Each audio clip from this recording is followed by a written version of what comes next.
Ya, hari ini saya bersama Pak Wakil Bupati dengan Deputi Sekda, bersama Bapak Ketua DPRD beserta para Wakil Ketua melaksanakan penandatanganan penandatanganan kesepakatan rancangan awal RPJMD Kabupaten Badung 2025-2029. Langkah ini adalah langkah awal kami terkait dengan program-program yang akan kami rancang untuk kegiatan 2025-2029. Karena di dalamnya akan semua tertuang terkait dengan visi misi, arah kebijakan, strategi, sasaran kepembangunan yang ada di Badung untuk 2025-2029.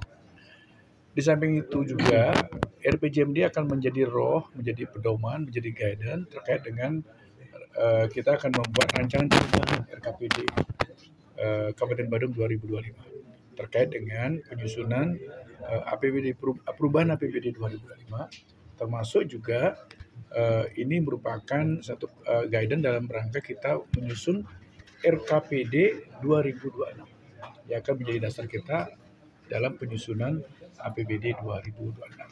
Sehingga dengan demikian jelas bahwa Ranwal ini menjadi hal yang sangat penting sekali untuk men-follow up daripada apa yang menjadi visi misi kami. Dan mudah-mudahan dengan Ranwal ini juga ada beberapa program-program strategis yang sudah kami rancang, seperti yang saya sampaikan tadi bahwa ada pembangunan infrastruktur yang memang sedang kami prioritaskan sekarang di dalam masa kepemimpinan daripada Adi Cipta ini, yaitu menjawab terhadap persoalan akibat begitu masifnya kunjungan wisatawan dan akibat dari berkembangnya pariwisata kita di Bali secara umum dan khususnya di Badung. Tadi saya sudah sampaikan ada beberapa ruas, dan malahan saya sudah sampaikan juga langkah kami terkait dengan hal itu juga kami akan melakukan skema pinjaman karena kami ingin melakukan percepatan karena melihat daripada dinamika di lapangan ini scrapnya tanah-tanah di Badung ini khususnya sangat cepat sekali kenaikan. Kalau tidak kami lakukan secepatnya, kami takut apa yang menjadi harapan kami yang akan diharapkan menjadi solusi daripada persoalan kemacetan di Badung ini khususnya ini tidak akan bisa kita atasi. Pinjaman itu apakah sudah dapatkan izin dari pusat Pak melakukan pinjaman? Kita sudah konsultasi ke Depdagri, secara prinsip tidak ada masalah karena tetap masanya adalah sesuai dengan masa jabatan kami.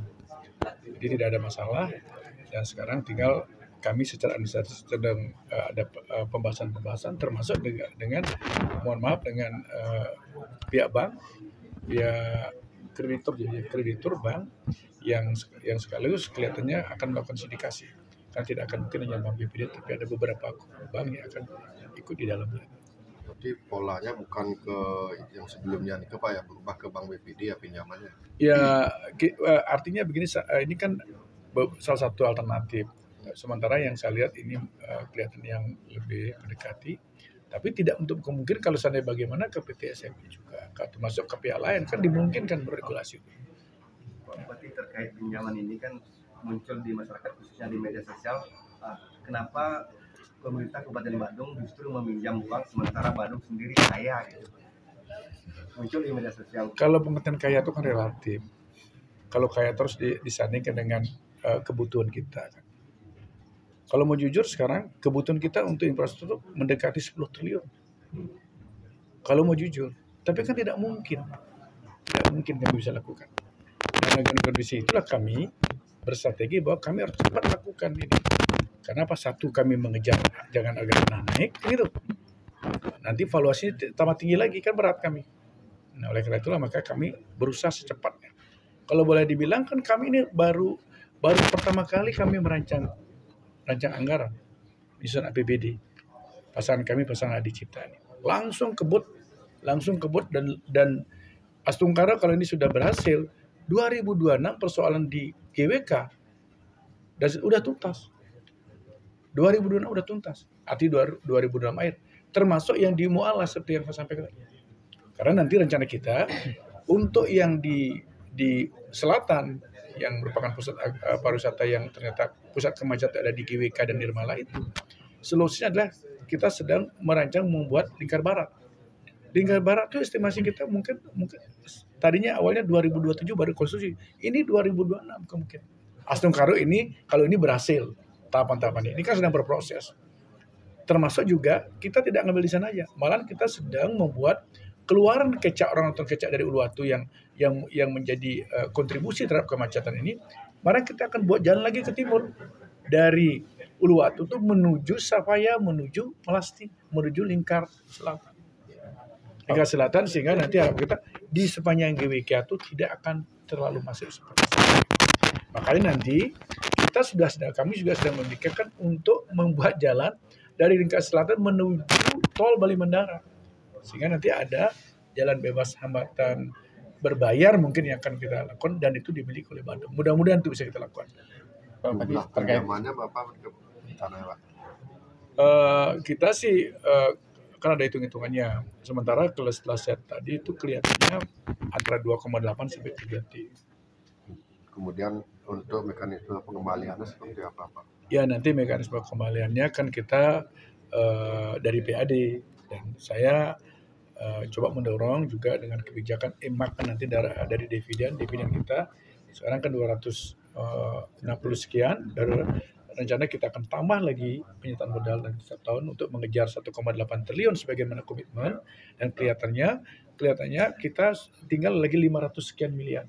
Ini kita akan kejar seiring dengan kita menambah investasi modal di BPD, tentu harapan kita akan naik juga pendapatan kita, dividen kita, dan itu kita bisa arahkan untuk membayar utang ditambah yang lain lagi. Terkait penanganan sampah Pak Ubat di program ini, kan Bandung kan juga ada. Ya, memang sekarang ini kan bukan di daerah pemerintah pusat juga sedang bergerilya bagaimana untuk penanganan sampah ini. Dan kita memang di Bandung ini sementara ini kita tetap memakai pola penanganan sampah berbasis sumber dengan implementasinya adalah di masing-masing desa atau desa datu kita membangun TPS 3R. Sedangkan untuk TPS kita kelola oleh pemerintah kabupaten. Kita sedang mengejar sekarang. Dan kelihatannya respon dari masyarakat pemerintah desa dalam hal ini kebetulan juga sangat bagus, terbukti sekarang sudah terbangun TPS 3R. Tinggal nanti sarana prasarananya aja. Sarana prasarana yang memang yang lebih representatif, yang bisa sebisa mungkin tidak ada residu. Kalau toh ada residu tidak perlu kita bawa ke TPASU. Karena ke depannya sudah nggak ada TPA lagi. Nah, harapan kita nanti kalau memang tidak bisa diselesaikan di TPS 3R ini, masih ada kesempatan di TPST. Yang kemungkinan ada ini menyangkut lintas, ada di kecamatan, lintas desa atau mungkin lintas kecamatan. Ya mudah-mudahan nanti seiringan waktu kita juga sedang berpacu ini untuk mencari dan untuk menerapkan teknologi sehingga penanganan sampah bisa kita lakukan secepatnya sehingga persoalan sampah tidak akan menjadi muncul lagi. Dan ini sudah menjadi berita internasional bahwa salah satu kekhawatiran orang datang ke Bali ini karena sampah. Mudah-mudahan kita bisa segera atasi. Terkait ketersediaan air bersih seperti apa? Air bersih, saya sudah pastikan, saya mudah-mudahan nih, saya sedang dorong PDAM itu 2025 akhir ini sudah mulai sedikit teratasi persoalan air di Kuta Selatan. Sekarang saya sudah perintahkan PDAM karena kita punya potensi air di PDAM ini. Sekarang kan kita mendorong untuk estuary dam dengan sistem membran itu. Dan ternyata yang di Belusung pun dengan potensi 1000 liter per detik baru termanfaatkan 500 liter per detik. 500 liter per detik ini masih dibuang karena ini masih pengolahannya bersifat konvensional. Sekarang saya sudah perintahkan PDAM untuk mulai menerapkan dengan membran sehingga ada potensi penambahan lagi 500 liter per detik. Mudah-mudahan ini kita bisa sedikit kita bawa ke selatan dan dibawa ke barat. Ini di barat juga perairan Canggu ini juga butuh air juga dengan di selatan ya. Nah seiring juga sekarang sedang pembangunan pipa jaringan yang kita akan bawa dari Isu menuju Nusa Dua. Ya, sedang proses tender dan ternyata salah satu yang menjadikan kontribusi penyebab seretnya air ke selatan adalah air yang dari Istoriam terbagi ke Nusa Dua. Yang sekarang kalau tidak salah sekitar 200 sekian liter per detik. Ya nanti kalau sudah nih selesai pemasangan pipa di Estorida menuju Nusa Dua, ini air yang 200 meter akan langsung fokus ke selatan. Saya kira demikian ya. Terima kasih Pak Bupati.